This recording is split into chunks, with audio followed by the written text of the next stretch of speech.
கிறிஸ்து இயேசுவுக்குள் அன்பானவர்களே, இன்று இறைவன் நமக்கு தருகிற இறைவார்த்தை புனித பவுல் ரோமையருக்கு எழுதிய திருமுகம் அதிகாரம் 15 இறைவார்த்தை 13.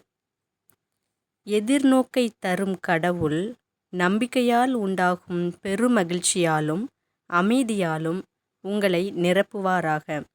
அவ்வாறு தூய ஆவியின் வல்லமையால் நீங்கள் இன்னும் மிகுதியான எதிர்நோக்குடன் வாழ அருள் புரிவாராக. இந்த வசனம் சொல்வது என்ன? கடவுள் நமக்கு 3 முக்கிய வரங்களை தருகிறார். அது என்ன? பெருமகிழ்ச்சி, அமைதி, மிகுதியான எதிர்நோக்கு. இதை நாம் அனுபவிக்க தூய ஆவி முதலில் நமக்குள்ளே வர வேண்டும். தூய ஆவியின் வல்லமை இருந்தால்தான் இந்த 3ஐயும் நாம் அனுபவிக்க முடியும். நாம் முதலில் கடவுளை விசுவாசித்து அவரை முழுமையாக நம்ப வேண்டும். அப்பொழுது தூய ஆவி நமக்குள்ளே கிரியை செய்யும். விவசாயி விதை விதைக்கும்போது எந்த உறுதியும் இல்லாமல் ஏதோ ஒரு நம்பிக்கையில் விதைக்கிறான்.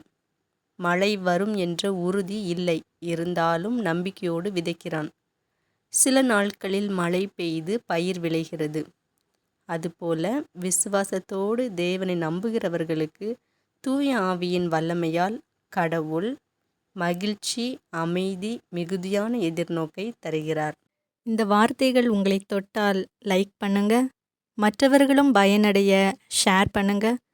தினமும் இந்த வீடியோ உங்களுக்கு கிடைக்க சப்ஸ்கிரைப் பண்ணுங்க.